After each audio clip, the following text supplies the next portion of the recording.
Selamat datang dan selamat beribadah di Ibadah Online Remaja GKI Harapan Indah. Teman-teman, mari kita persiapkan hati dan pikiran kita. Kita mau masuk ke dalam ibadah kita. Teman-teman dipersilakan untuk bersaat teduh sejenak. Teman-teman, mari kita buka ibadah ini dengan bangkit berdiri. Mari kita puji Tuhan dengan sepenuh hati kita. Mari kita menyanyikan lagu Terpujilah Allah.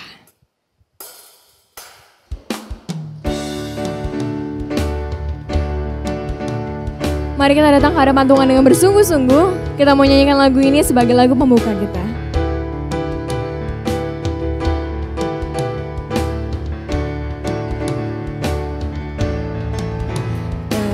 Terpujilah Allah, hikmat-Nya besar, begitu kasih-Nya untuk dunia cemar, sehingga diberilah putranya kudus, mengangkat manusia serta menebus. Pujilah, pujilah, buatlah dunia bergemar, bergemar, mendengar suaranya. Dapatkanlah Allah demi putranya, beri puji padanya sebab hikmat-Nya. Mari kita nyanyikan bait yang kedua, dan darah anaknya lah.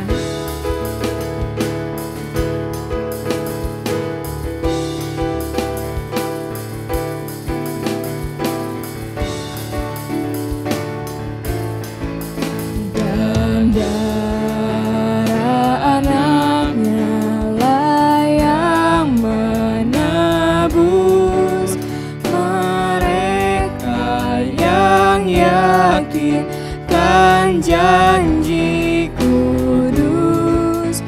Dosanya betapapun juga keji, dihapus olehnya, dibasuh bersih. Pujilah, pujilah, pujilah, pujilah, buatlah dunia bergemar, bergemar, mendengar mendengar suaranya.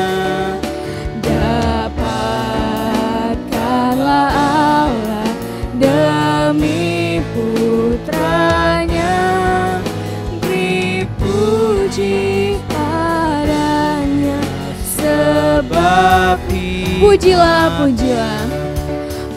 pujilah, pujilah, buatlah dunia bergemar, bergemar, mendengar suaranya.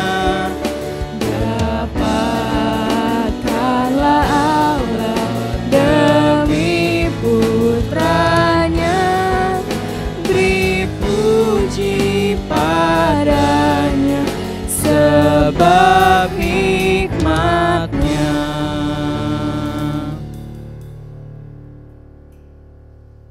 Bapa di surga, terima kasih atas kesempatan kali ini ya Tuhan. Kami sudah bisa bersama-sama beribadah. Tuhan tolong berkatilah kami agar kami dapat mengikuti ibadah dengan baik. Berkati juga ibadah ini dari awal pertengahan hingga akhirnya, agar kami dapat mengikuti ibadah dengan sungguh-sungguh. Kami menyerahkan ibadah ke dalam tangan-Mu, di dalam nama Tuhan Yesus kami sudah berdoa. Amin. Shalom Hai Teens. Yuk kita sama-sama muji nama Tuhan. Mari kita menyanyikan lagu Denganmu Tuhan. Kita mau muji Tuhan sama-sama. Mari kita semangat. Tak pernah aku ragu akan kesetiaan-Mu.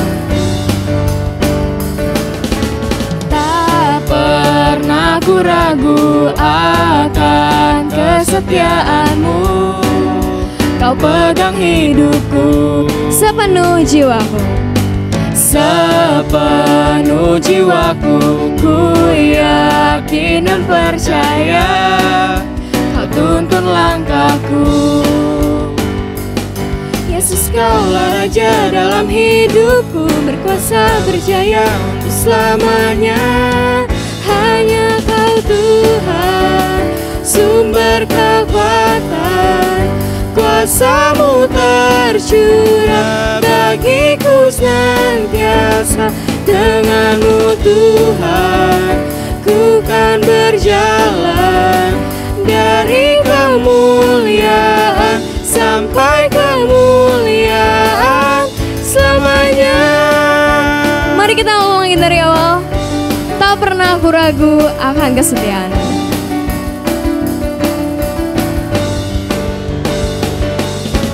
Tak pernah ku ragu akan kesetiaan-Mu. Kau pegang hidupku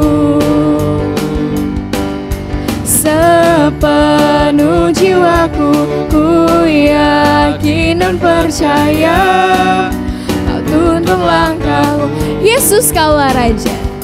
Yesus, Kaulah Raja dalam hidupku, berkuasa berjaya untuk selamanya.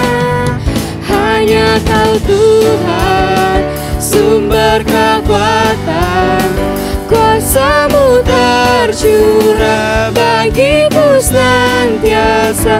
Dengan-Mu Tuhan, ku kan berjalan dari kemuliaan sampai kemuliaan.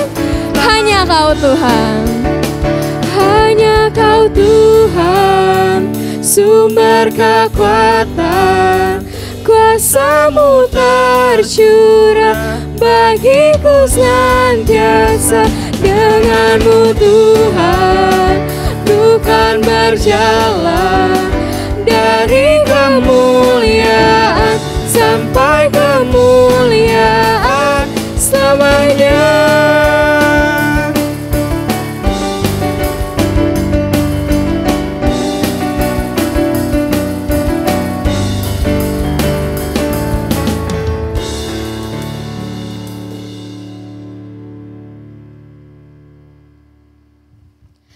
Teman-teman, tiba saatnya kita untuk mendengarkan firman Tuhan. Kasihan daripada Tuhan mengubahkan hidup kita menjadi pribadi yang lebih baik lagi setiap harinya. Dengan rencana Tuhan yang sangat besar dan sangat indah, kita akan menjadi pribadi yang lebih baik. Terlepas dari segala masa lalu kita, apapun itu. Karena kasih Tuhan yang luar biasa, Dia akan merencanakan masa depan yang indah bagi kita. Mari teman-teman, kita nyanyikan lagu Sungguh Indah.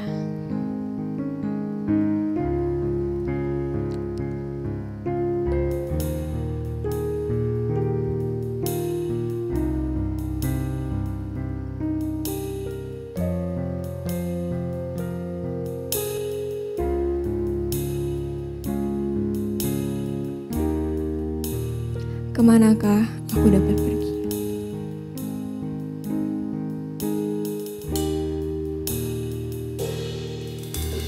Kemanakah aku dapat pergi, menjauhi roh-Mu yang suci, Kau sahabat.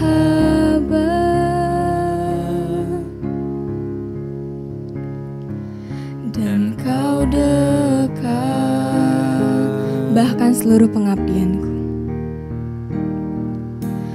bahkan seluruh pengabdianku tak bisa membalas kesetiaan-Mu, sungguh mulia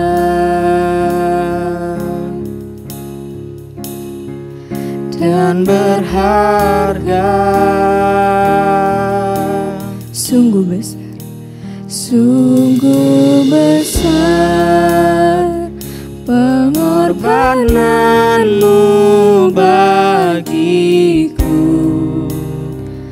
terlalu dalam untuk dimengerti. Sungguh besar,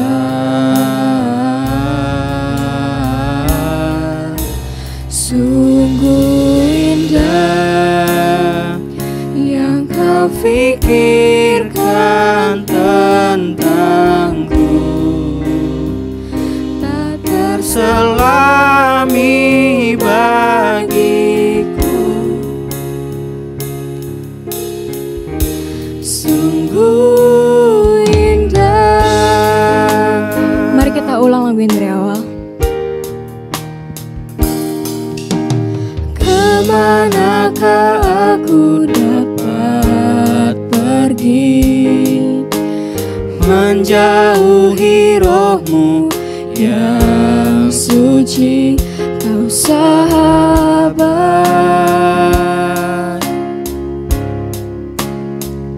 Dan Kau dekat,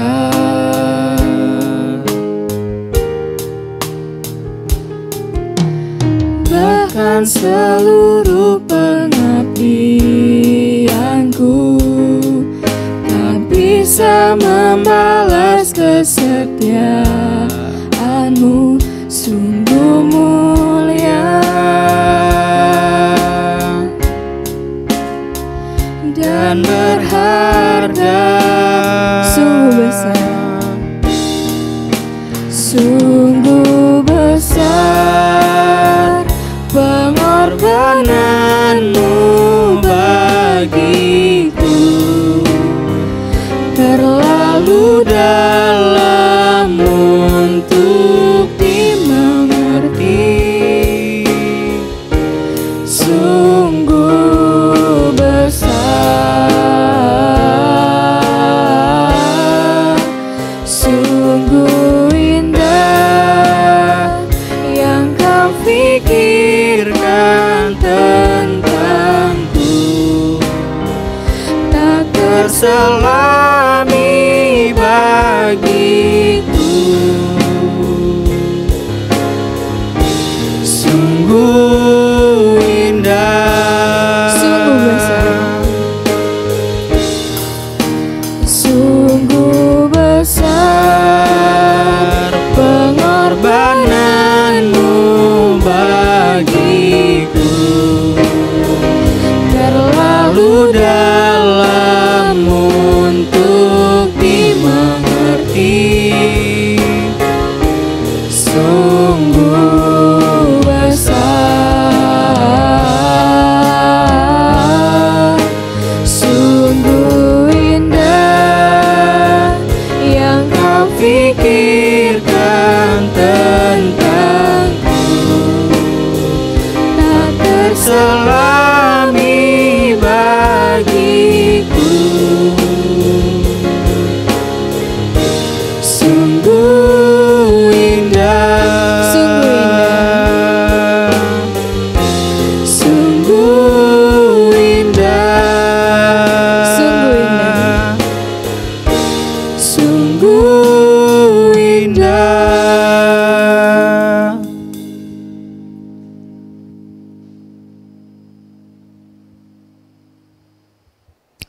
Sebelum kita mendengar firman Tuhan, mari kita masuk di dalam doa. Bapa yang Maha Baik, terima kasih untuk kesempatan kami beribadah pada minggu pagi ini. Kami berharap Tuhan Engkau menolong kami semua, memberikan kami semua konsentrasi yang baik, dan Engkau juga memberikan pemahaman dan pengertian kepada kami ketika kami membaca firman Tuhan atau mendengarkan penguraian firman Tuhan. Sungguh kami boleh dicelikan telinga dan mata hati kami sehingga kami boleh melakukan kebenaran firman Tuhan yang kami dengar ini. Tuhan sertai pembicara supaya hamba-Mu ini boleh menyampaikan kebenaran firman Tuhan saja. Terima kasih Tuhan, kami mau serahkan pemberitaan firman Tuhan ke dalam pimpinan Tuhan saja. Amin. Selamat pagi, hai teens. Apa kabarnya? Saya berharap kalian tetap dalam kondisi sehat dan bahagia. Hari ini kita akan sama-sama mengupas firman Tuhan dengan tema guilt and conscience. Kesalahan dan hati nurani. Teman-teman, saya akan mengajak kita semua membaca bagian firman Tuhan dari 2 Samuel pasal 12 ayat 1 hingga ke 14. Saya akan membacakannya bagi saudara. Nathan memperingatkan Daud sehingga Daud menyesal. Tuhan mengutus Nathan kepada Daud. Ia datang kepada Daud dan berkata kepadanya, ada 2 orang dalam satu kota, yang seorang kaya, yang lain miskin. Si kaya mempunyai banyak kambing domba dan lembu sapi. Si miskin tidak mempunyai apa-apa selain dari seekor anak domba betina yang kecil, yang dibeli dan dipeliharanya. Anak domba itu menjadi besar padanya bersama-sama dengan anak-anaknya, makan dari suapannya dan minum dari pialanya dan tidur di pangkuannya seperti seorang anak perempuan baginya. Pada suatu waktu orang kaya itu mendapat tamu dan ia merasa sayang mengambil seekor dari kambing dombanya atau lembunya untuk memasaknya bagi pengembara yang datang kepadanya itu. Jadi dia mengambil anak domba betina kepunyaan si miskin itu dan memasaknya bagi orang yang datang kepadanya itu. Lalu Daud menjadi sangat marah karena orang itu dan ia berkata kepada Nathan, demi Tuhan yang hidup, orang yang melakukan itu harus dihukum mati. Dan anak domba betina itu harus dibayar gantinya 4 kali lipat. Karena ia telah melakukan hal itu dan oleh karena ia tidak kenal belas kasihan. Kemudian berkatalah Nathan kepada Daud, engkaulah orangnya itu. Beginilah firman Tuhan Allah Israel. Akulah yang mengurapi engkau menjadi raja dari Israel. Dan akulah yang melepaskan engkau dari tangan Saul. Telah kuberikan isi rumah tuanmu kepadamu dan istri-istri tuanmu ke dalam pangkuanmu. Aku telah memberikan kepadamu kaum Israel dan Yehuda. Dan seandainya itu belum cukup, tentu kutambah lagi ini dan itu kepadamu. Mengapa engkau menghina Tuhan dengan melakukan apa yang jahat di matanya? Uria orang Het itu kau biarkan ditewaskan dengan pedang. Istrinya kau ambil menjadi istrimu. Dan ia sendiri telah kau biarkan dibunuh oleh pedang Bani Amon. Oleh sebab itu, pedang tidak akan menyingkir dari keturunanmu sampai selama-lamanya. Karena engkau telah menghina aku dan mengambil istri Uria orang Het itu untuk menjadi istrimu. Beginilah firman Tuhan, bahwasanya malapetaka akan kutimpakan ke atasmu yang datang dari kaum keluargamu sendiri. Aku akan mengambil istri-istrimu di depan matamu dan memberikannya kepada orang lain. Orang itu akan tidur dengan istrimu di siang hari. Sebab engkau telah melakukannya secara sembunyi. Tetapi aku akan melakukan hal itu di depan seluruh Israel secara terang-terangan. Aku berkata kepada Daud, kepada Nathan. Lalu berkatalah Daud kepada Nathan, aku sudah berdosa kepada Tuhan. Dan Nathan berkata kepada Daud, Tuhan telah menjauhkan dosamu itu. Engkau tidak akan mati. Walaupun demikian, karena engkau dengan perbuatan ini telah sangat menista Tuhan. Pastilah anak yang lahir bagimu itu akan mati. Teman-teman High Teens, saya percaya kalian pasti mengenal siapa Daud dan latar belakangnya. Ya, dari sekolah minggu sudah sering diceritakan tentang Daud yang mengalahkan Goliat. Daud memakai nama Tuhan untuk mengalahkan Goliat. Bahkan Daud pernah punya kesempatan loh membunuh Raja Saul yang ingin membunuh dia. Namun Daud tidak melakukannya. Kenapa? Karena Daud takut akan Tuhan. Dia tidak berani membunuh orang yang diurapi Tuhan. Di dalam kisah Daud sebelum kejatuhannya, dia adalah anak Tuhan yang baik. Dia anak Tuhan yang benar-benar berjalan sesuai dengan firman Tuhan. Dia mengikuti aturan Tuhan. Namun suatu ketika dia lengah, dia jatuh ke dalam dosa. Di dalam kisah kejatuhan Daud dengan Batsyeba. Nah, bagian firman Tuhan ini adalah bagian di mana ketika Daud sudah memperistri Batsyeba, lalu datanglah Nabi Nathan. Ketika Daud pikir semua masalah dia dengan Batsyeba sudah beres, sekarang Batsyeba sudah menjadi istri resminya, jadi tidak ada masalah. Tapi dia salah. Ada masalah yang belum selesai. Nabi Nathan datang mengingatkan Daud. Apa yang menjadi masalah? Saudara, kalau boleh saya katakan, Daud sampai saat itu sebelum Nabi Nathan menegur dia, Daud tidak lagi mendengarkan hati nuraninya. Tidak lagi mendengarkan atau hidup sesuai dengan kebenaran firman Tuhan. Kenapa? Karena sampai Nabi Nathan menegur dia, Daud belum pernah menyatakan penyesalannya atas tindakannya.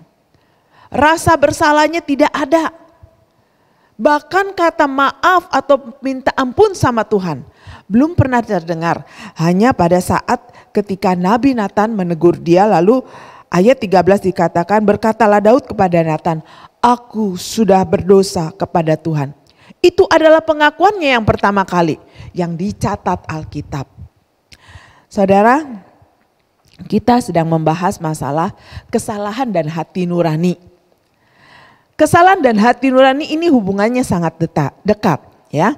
Saudara, kita mungkin sering mendengar orang bilang, ih kamu gak punya hati nurani ketika kita melakukan sesuatu yang dianggap teman kita itu kejam atau sesuatu yang tidak sesuai dengan kebenaran firman Tuhan atau sesuatu yang menyakitkan hati tapi kita tidak merasakan, lalu kita dikatakan kamu gak punya hati nurani. Saudara, kalau kita mau tahu istilah hati nurani ini, kalau dalam bahasa Latinnya conscientia, itu artinya mengetahui bersama atau turut mengetahui. Ini artinya mengetahui perbuatan-perbuatan moral kita. Dan biasanya hati nurani menjatuhkan penilaiannya. Ini salah, itu pelanggaran, begitu ya. Dan hati nurani ini nggak bisa kita bohongi, kita bodohi. Ya, orang lain bisa kita bohongi, tapi hati nurani kita enggak. Kalau kita melakukan hal yang salah atau perbuatan dosa, maka yang pertama mengusik kita bukan orang lain. Orang lain mungkin tidak tahu, tapi hati nurani kita lah yang mengusik kita pertama kali.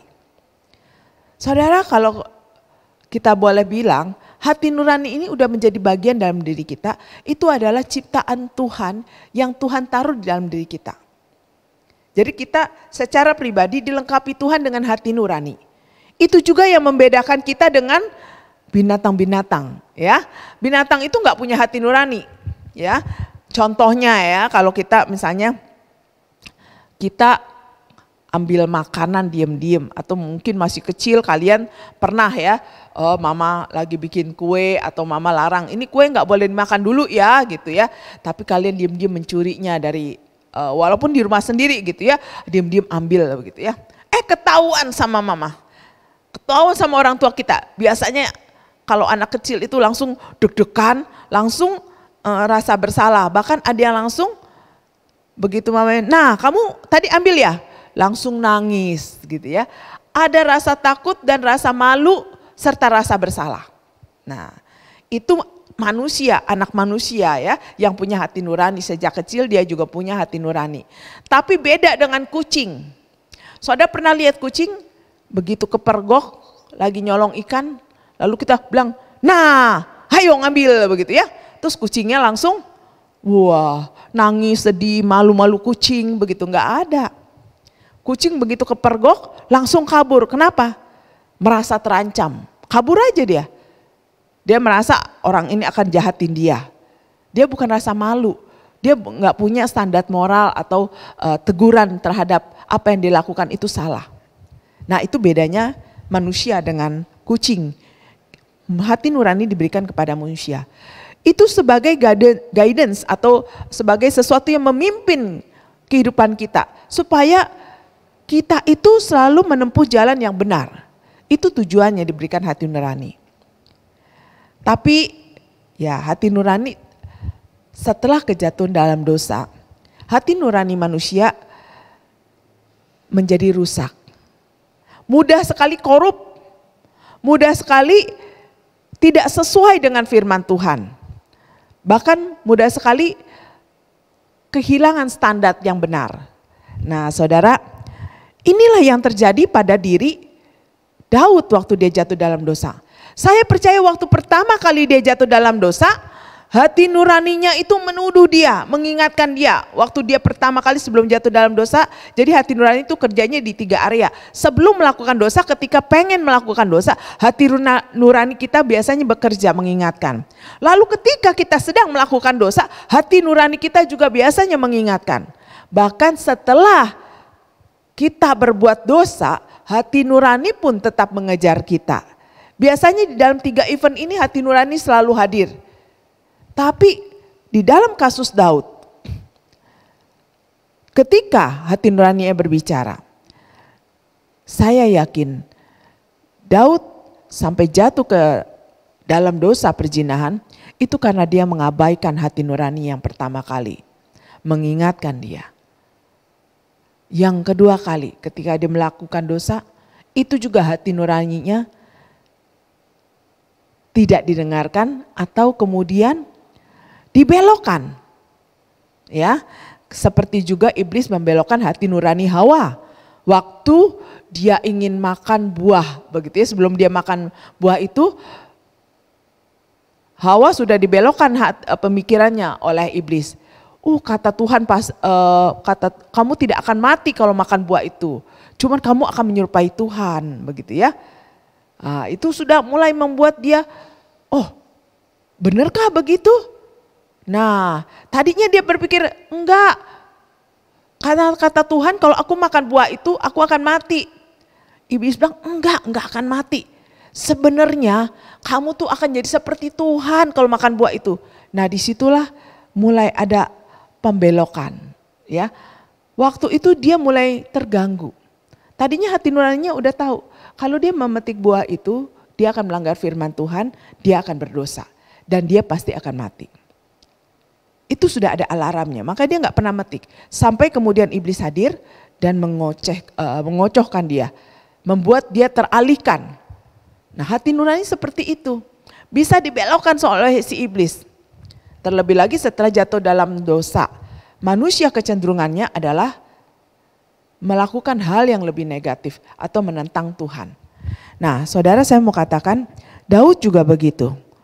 Hati nurani Daud waktu dia jatuh dalam dosa, pertama diabaikan, lalu dibelokkan. Ya, dia mungkin berpikir, aku nggak apa-apa, aku seorang raja. Apa yang aku mau seharusnya harus diberikan bahkan oleh bawahan. Lalu ketika dia malu mendapati istri Uria hamil, dia menutupi lagi. Dia harus tetap bersih sebagai seorang raja, nama baiknya. Lalu dia menghalalkan segala cara membuat Uria terbunuh. Itu dilakukan, dia pikir sekarang sudah tidak ada saksi dan tidak ada bukti. Bahkan kemudian diambillah Batsheba ini menjadi istrinya. Mungkin di pandangan orang lain dia memberikan pencitraan bahwa raja yang luar biasa, janda seorang perwiranya pun dipelihara. Padahal itu di dalam rencana yang sudah dianggap Tuhan melakukan hal yang jahat. Teman-teman Hai Teens, di sini hati nurani Daud dipadamkan oleh keinginannya sendiri. Bahkan dibelokkan mungkin oleh iblis, begitu ya. Nah, hal ini membuat Daud tidak lagi peka. Jadi dia tidak lagi bisa berjalan sesuai dengan apa yang Tuhan kehendaki. Sampai Tuhan akhirnya harus turun tangan, mengutus Natan, mengingatkan Daud. Nah, disinilah kembali hati nurani Daud dibenarkan. Saudara, apa yang membuat Daud kemudian menyadari? Tidak lain tidak bukan adalah firman Tuhan. Ketika Nabi Natan mengatakan, engkaulah orangnya, beginilah firman Tuhan. Lalu disampaikan firman Tuhan. Kagetlah Daud, terbukalah pikirannya. Dan akhirnya membuat dia menyesal dan menyadari betapa dia sudah berdosa. Langsung merasa berdosa kepada Tuhan. Itu dikatakan, itu benar-benar langsung juga responnya ketahuan, dikatakan sama Nabi Natan, Tuhan telah menjauhkan dosamu itu, engkau tidak akan mati. Kenapa tiba-tiba langsung Tuhan menjauhkan dosanya? Itu dikarenakan Tuhan mengetahui hati Daud yang akan langsung berubah ketika berjumpa dengan kebenaran. Jadi saudara, saya mau katakan, hati yang tadinya sudah dipadamkan, hati nurani yang sudah tidak berfungsi itu, hanya bisa difungsikan kembali ketika berjumpa dengan kebenaran firman Tuhan. Dan hati nurani manusia itu memang harus tunduk pada kebenaran firman Tuhan. Daud yang tadi berpikir oh semuanya sudah oke dan dia tidak merasa bersalah, bahkan dia sekarang seolah-olah menolong Batsyeba untuk masuk ke dalam istana dan memberkatinya menjadi istrinya. Itu pun akhir teralihkan, ternyata semua perbuatannya itu adalah salah. Dan sesuatu yang tidak berkenan di hadapan Tuhan. Itulah yang membuat akhirnya dia menyesal dan mengatakan aku sudah berdosa kepada Tuhan. Saudara, di dalam kehidupan kita, seringkali kita juga bisa mengabaikan hati nurani kita. Saudara, mungkin sebagai pelajar Anda pernah mengalami yang namanya nyontek, gitu ya. Saya tidak menghakimi bahwa kalian semua pernah nyontek. Puji Tuhan kalau kalian tidak pernah nyontek sama sekali. Tapi ada di antara kalian, saya yakin, yang pernah nyontek atau masih nyontek, begitu ya. Nah, saudara, saya mau katakan, waktu pertama kali Anda menyontek, pasti hati nurani Anda mengatakan sesuatu. Jangan, dosa loh, atau jangan, ketahuan engkau bisa malu. Ini salah, nyontek itu salah. Nah, tapi terus kalian mengatakan pada diri sendiri, nggak nyontek, nilai hancur, yang lain nyontek nilainya bagus, nanti saya hancur sendiri. Orang-orang lain juga pada nyontek. Nah, hati nurani mulai diabaikan. Ketika hati nurani diabaikan, tindakan salah terjadilah. Satu kali, kedua kali, mulai lebih ringan. Hati nurani tetap bekerja. Nggak boleh nyontek. Nanti memalukan. Sekali lagi hati nurani berkata, tapi kemarin nggak ketahuan dan hasilnya memuaskan dan nggak ada apa-apa tuh. Nah, kembali dibelokkan lagi, entah iblis, entah kedagingan kita. Kembali kita mengabaikan hati nurani. Lama-lama ketiga kali, keempat kali, kelima kali, nyontek menjadi kebiasaan dan Anda tidak merasa bersalah. Tidak lagi ada teguran. Karena standar moralnya hati nurani sudah dibelokkan. Nyontek menjadi sesuatu yang tidak berdosa. Karena pertama kali diabaikan, kedua kali diabaikan, bahkan mungkin selanjutnya masih ditegur, masih diabaikan. Hati nurani mudah sekali dipadamkan ketika manusia mengeraskan hati Bahkan standar hati nurani pun, standar moral hati nurani kadang-kadang mengikuti umum, mengikuti dunia. Tidak mengikuti kebenaran firman Tuhan. Itu masalah di satu sisi. Tapi ada hal yang lain juga. Ada anak Tuhan yang melakukan dosa. Lalu jatuh dalam dosa. Namun dia datang pada Tuhan minta ampun. Nah, kalau sudah datang pada Tuhan minta ampun dan bertobat, menurut Anda sekalian diampuni enggak sama Tuhan? Pasti kalian tahu, pasti diampuni. Sudah diampuni, sudah diselesaikan sama Tuhan. Tapi kenapa ya? Seringkali kita diingatkan, apalagi kalau dosa itu sesuatu yang sangat memalukan. Kita seolah-olah diingatkan, lagi berdoa, ngapain kamu berdoa? Orang kotor kayak kamu berdoa, dosa mulu kemarin, kamu begini begitu. Nah, itu terngiang-ngiang terus sampai akhirnya kalian tidak lagi bisa berdoa. Dan kalian kemudian melihat diri kalian, aduh saya ini orang paling berdosa. Cuman sampai situ, tapi tidak bisa move on, tidak bisa maju. Cuman kalian hanya menyadari bahwa kalian adalah orang berdosa. Walaupun kalian udah menyelesaikan, udah minta ampun sama Tuhan. Tapi tetap merasa berdosa. Sekali lagi saya katakan, kalau hati nurani itu bisa korup. Yang harus memimpin hidup kita bukan hati nurani lagi. Tapi hati nurani plus kebenaran firman Tuhan. Hati nurani yang dijaga oleh firman Tuhan. Kalau hati nurani terus menjudge atau menghakimi Anda. Setelah Anda menyelesaikan masalah dengan Tuhan. Berarti hati nurani itu mungkin juga sudah dibelokkan oleh iblis. Yang seringkali menuding kita melalui hati nurani kita. Teman-teman Haitins, di sini juga seharusnya kita memegang kebenaran firman Tuhan. Firman Tuhanlah yang kemudian akan memerdekakan engkau dan saya.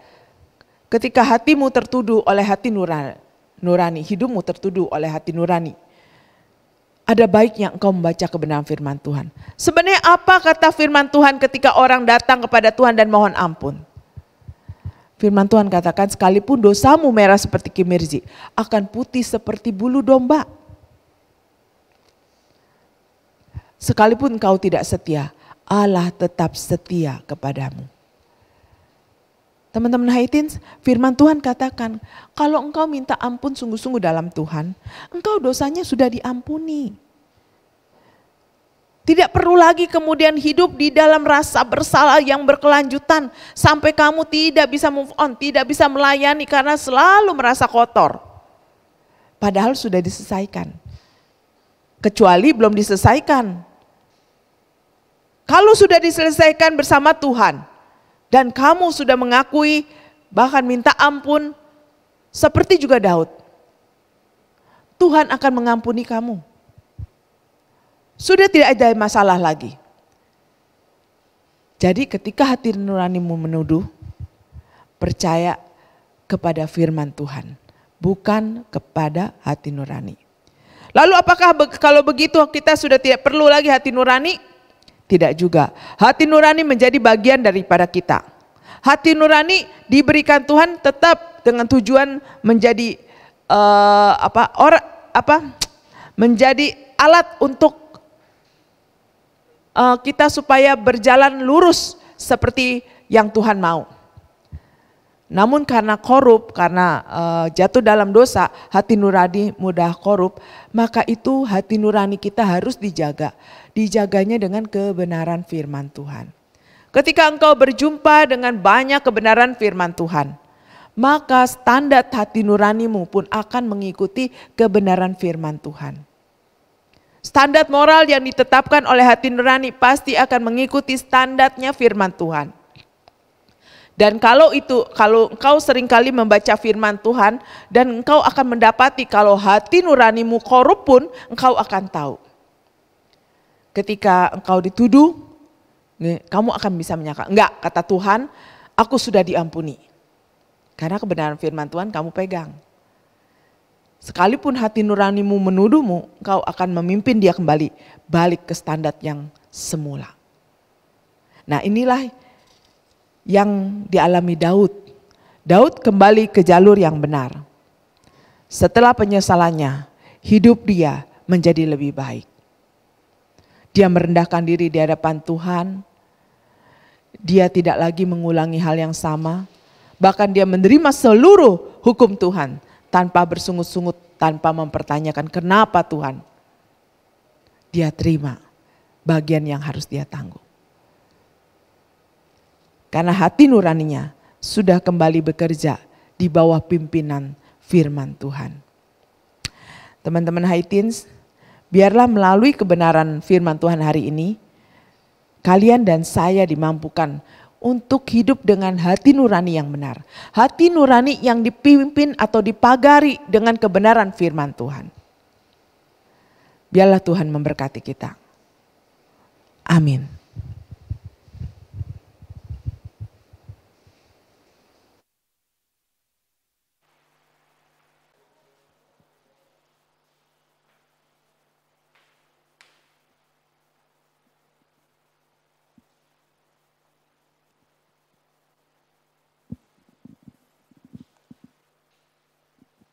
Mari kita bangkit berdiri. Mari kita bersama umat Allah di masa lalu, masa kini, dan masa depan mengingat pengakuan pada baptisan menurut pengakuan iman rasuli yang berbunyi demikian.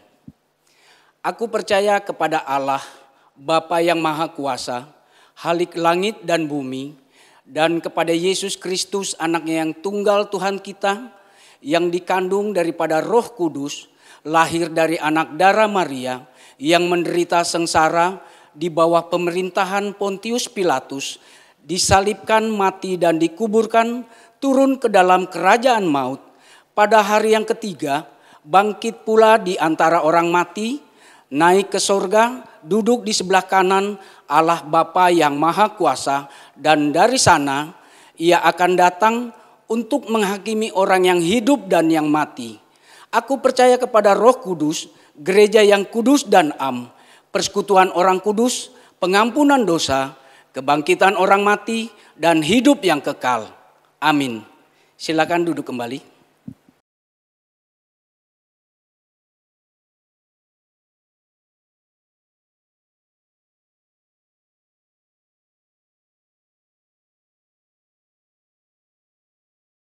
Teman-teman High Teens, mari kita sama-sama masuk ke dalam doa syafaat.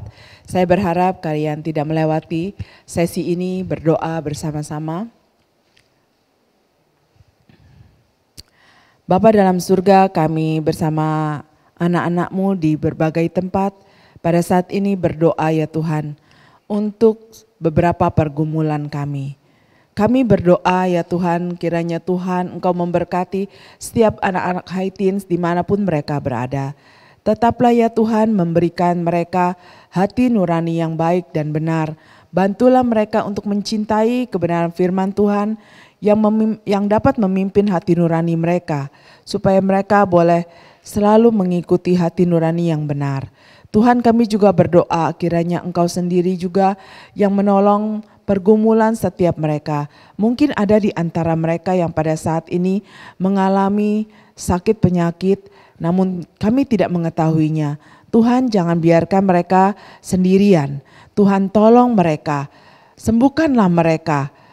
Ataupun mereka yang pada saat ini mungkin mengalami isolasi mandiri ataupun oleh karena satu dua hal di dalam keluarga mereka tidak boleh keluar ya Tuhan, karena pandemi yang begitu lama ini mereka menjadi bosan dan menjadi sulit sekali berkonsentrasi untuk melakukan hal-hal yang benar. Kami mohon campur tangan Tuhan, kiranya Tuhan Kau menyertai mereka dan memberikan pengertian serta pada setiap anak.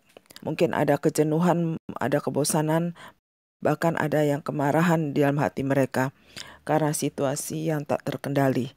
Tuhan, kami mohon belas kasihan Tuhan, hiburlah mereka dan kirimlah teman-teman yang baik yang dapat menyapa mereka sekalipun hanya lewat media elektronik. Tuhan, kami juga berdoa untuk pergumulan mereka yang sedang studi. Kiranya Tuhan memberikan mereka kemampuan untuk bisa menyesuaikan diri, belajar secara online. Bukan hal yang mudah. Biarlah apa yang disampaikan oleh guru-guru mereka dapat mereka serap dengan baik, bahkan dapat meningkatkan pengetahuan mereka dan membuat mereka dapat berprestasi. Tuhan, kami mau serahkan ini semua ke dalam tangan Tuhan. Terima kasih Tuhan. Kami juga berdoa untuk teman-teman pengurus dan penata layan yang setiap mingguan bergantian melayani ibadah online. Kepada setiap anak-anak-Mu Tuhan, Tuhan beri kesehatan yang baik dan bantulah mereka juga untuk selalu sadar akan menjaga kesehatan mereka dengan baik, agar mereka menjadi contoh dan teladan bagi banyak remaja di mana mereka tetap melayani dengan memikirkan kesehatan bagi dirinya maupun bagi orang lain. Tuhan, kami mohon campur tangan Tuhan untuk bangsa dan negara kami. Tuhan juga boleh menolong bangsa dan khususnya pemimpin kami supaya dapat membawa bangsa Indonesia ini lepas daripada pandemi dan krisis ekonomi yang ada di negara kami. Terima kasih Tuhan, kami juga mengakhiri doa yang kami naikkan ini dengan menaikkan pujian doa Bapa kami.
Sekarang tiba saatnya kita untuk mengumpulkan persembahan. Persembahan dapat diberikan melalui transfer atau dengan scan QR Code yang akan tertera di layar. Persembahan juga bisa digabung oleh persembahan orang tua atau diberikan melalui amplop dan diserahkan ke kantor TU Gereja. Mari teman-teman kita menyanyikan lagu Bawa Persembahanmu.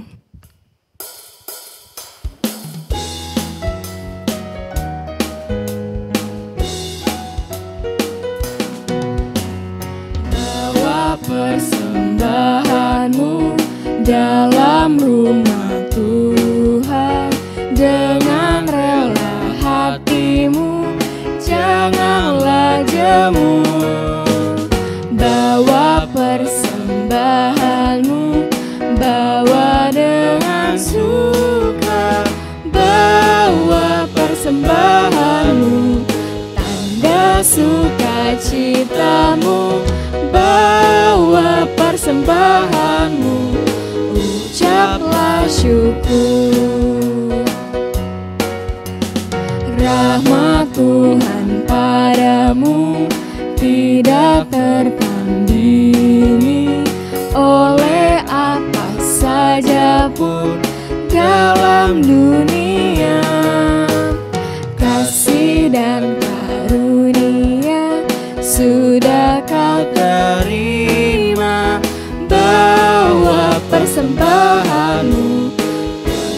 sukacitamu, bawa persembahanmu, ucaplah Bawa persembahanmu.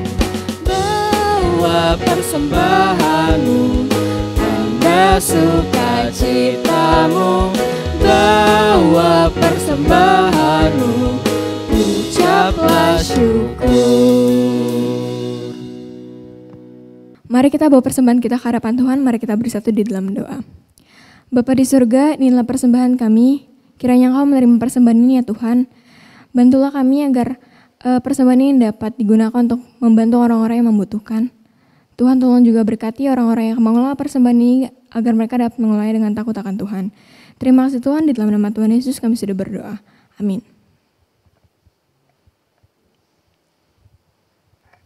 Teman-teman, sekarang kita sudah di penghujung ibadah kita.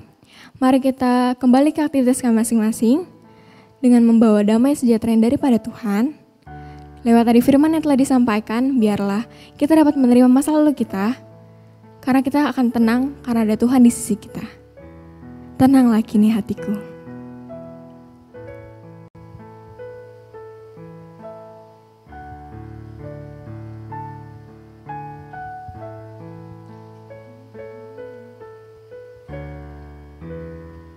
Tenanglah kini hatiku.